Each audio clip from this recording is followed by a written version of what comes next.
Breaking news for all Las Vegas Raiders fans. The team has just signed a new cornerback, and this move could change their defense in a big way. Today, we're diving into what Eric Stokes brings to the Raiders and why this signing is so important. But before we get into the details, make sure to subscribe to the channel, hit the like button, and press the bell icon so you never miss an update on the latest NFL news. Now, let's get into it. Eric Stokes is a former first-round pick who spent 4 years with the Green Bay Packers. He had a tough time staying healthy, but when he first came out of Georgia in 2019, scouts saw a player with huge potential.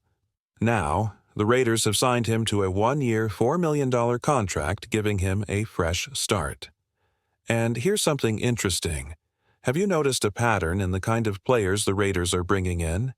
They seem to love big, long, and versatile athletes. Look at their recent signings: Jeremy Chin, 6 feet 3 inches, Isaiah Powell, 6 feet 4 inches, and now Eric Stokes, 6 feet 1.5 inches. Clearly, they have a defensive vision, and Stokes fits right in. Now, let's be realistic.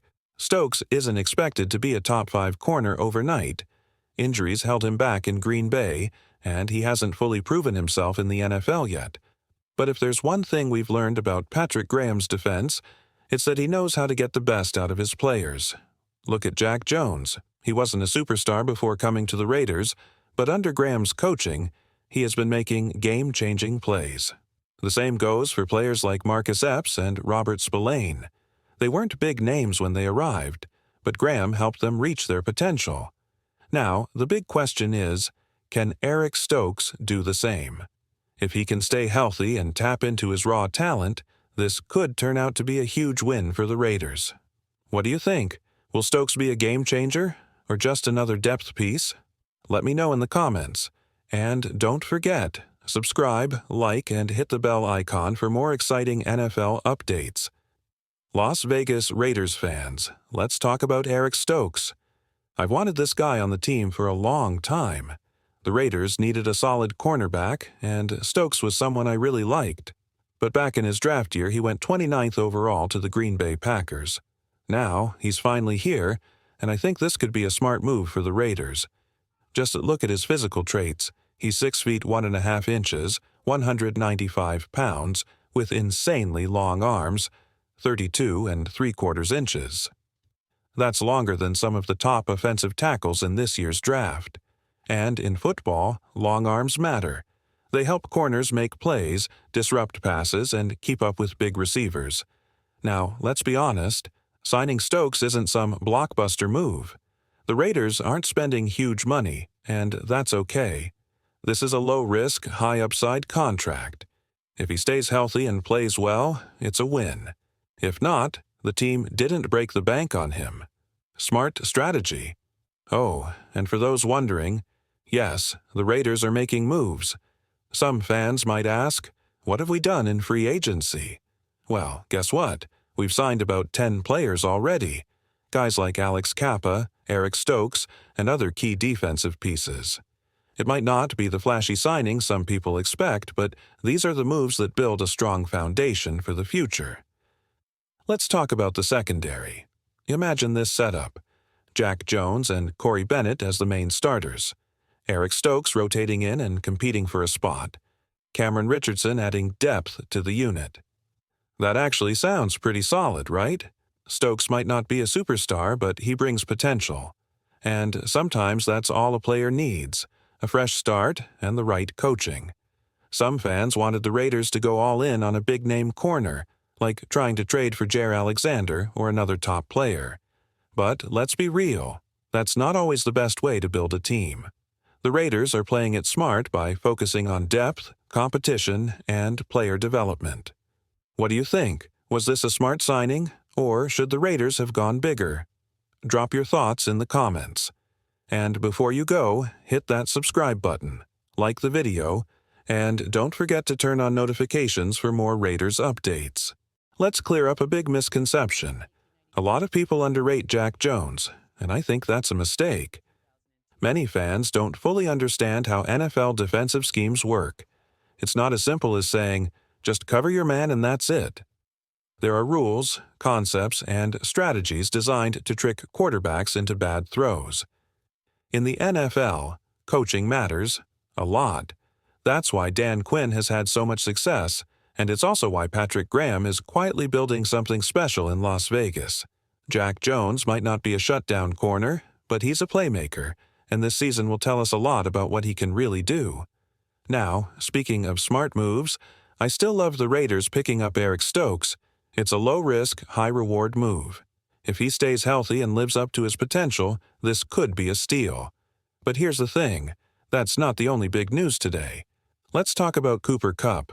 He's just been informed that he's getting released. Not a shocker, we all saw this coming. Some people thought he'd get traded, but finding trade partners isn't easy in today's NFL. There are so many wide receivers available, and when teams have to pay $30 to $35 million for a single player, they start thinking twice. Now, here's where it gets interesting. Some Raiders fans are wondering, can we bring in Cooper Kupp? According to Toe Rita from The Athletic, the Raiders would be interested if the price is right. But then came the negative take. Some are calling the Raiders a franchise in flux, implying that Kupp wouldn't want to take a discount to play here. Honestly, I completely disagree. The Raiders are not a team in turmoil. If anything, they're building something solid. Look at what they've done this offseason. Smart signings, solid roster moves, and stability at quarterback. Now, here's a question for you. Should the Raiders make a move for Cooper Kupp, or is it better to focus on other positions? Drop your thoughts in the comments.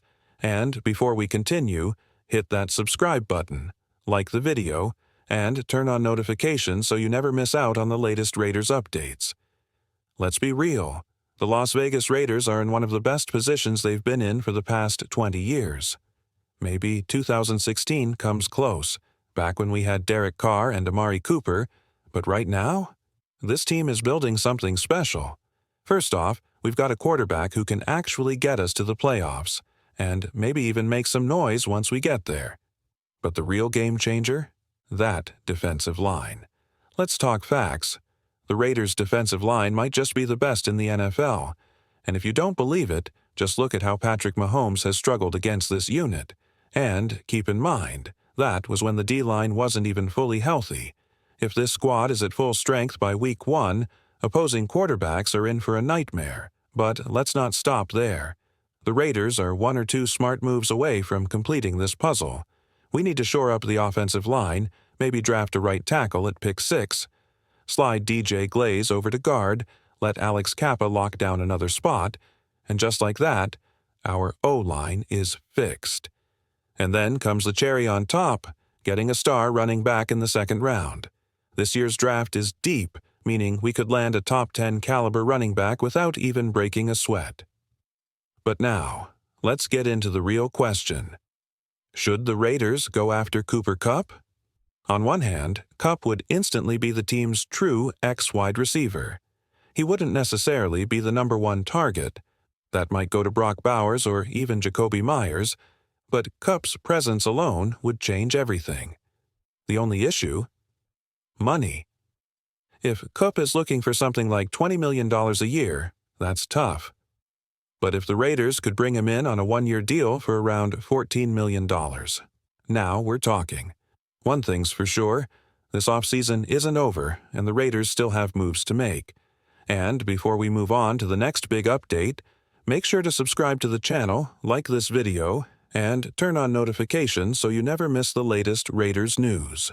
Now, if the Raiders could land Cooper Kupp for the right price, it would be a smart move. Let's be honest, he's not the same guy who put up 1,500 yards, but he doesn't need to be. What he brings is experience, leadership, and reliability, things that are priceless when you're trying to build a winning team. Imagine this. You draft a young wide receiver in the later rounds, someone with potential. Who better to mentor him than a Super Bowl MVP? Kupp's presence alone could help develop the next star receiver for the Raiders. So, if we're talking a reasonable contract, somewhere around $12 to $14 million, why not take the chance? Now, let's shift gears to something that's starting to heat up, a potential trade involving quarterback Joe Milton.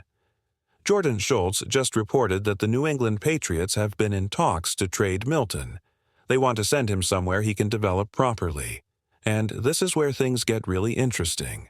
Because Joe Milton isn't just any backup quarterback, he's a guy with serious upside. Coming out of college, injuries were the biggest question mark, not his talent. If he had been fully healthy, we're probably talking about a second-round pick at worst. And let's not forget, not every great quarterback is a first-rounder. Some guys develop over time. Look at Geno Smith. Nobody thought he'd be a legit starter when he was drafted. Now, he's one of the most reliable QBs in the league. That's why the Raiders have a big decision to make. Right now, Geno Smith is 35 years old. He's still playing at a high level, but the future has to be a priority. Joe Milton could be that future. Now, here's the real issue with Joe Milton. He's never going to be the guy for the New England Patriots. And it's not because he doesn't have talent. It's because they already drafted Drake May, their franchise quarterback. Let's be real. Milton is stuck. The Patriots don't need him, and at this point, there's not much of a trade market for him either. Look around the league. Almost every team already has a quarterback plan in place. The Titans? They've got the number. One pick and are expected to draft Cam Ward. The Giants? They might meet with Russell Wilson soon. The Steelers?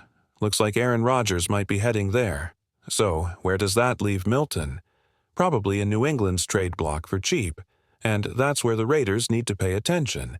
If the Patriots are willing to move him for a late-round pick, maybe a 6th or 7th rounder, the Raiders should absolutely consider it. But let's say it's not Milton. There's another name that could be worth a look: Jalen Milroe. Now, Milroe is a whole different situation. His raw athleticism and upside are off the charts, and after a strong showing at the Combine, teams are starting to take notice. I wouldn't be surprised if some team jumps on him in the first 2 rounds. And here's the problem for the Raiders. They're not in a position to take a quarterback that early. Right now, Las Vegas has bigger priorities. Fixing the offensive line, maybe drafting a tackle or an interior lineman, finding a starting running back, potentially in the first round. Adding depth at wide receiver, someone who can grow in the system. Building the defensive line for the long term. Malcolm Kuntz is only on a 1-year deal. So, realistically, Milroe might not even be an option. But if he somehow falls to round 4 or 5, that's where things get interesting. And that brings us back to Milton. He's not a guaranteed star, but he has something Aiden O'Connell doesn't: upside. We already know what O'Connell is, a decent, limited quarterback. Milton, on the other hand, we don't know his ceiling yet. Would you be willing to trade a late-round pick for Milton, or would you rather wait and see if someone like Milroe falls later in the draft?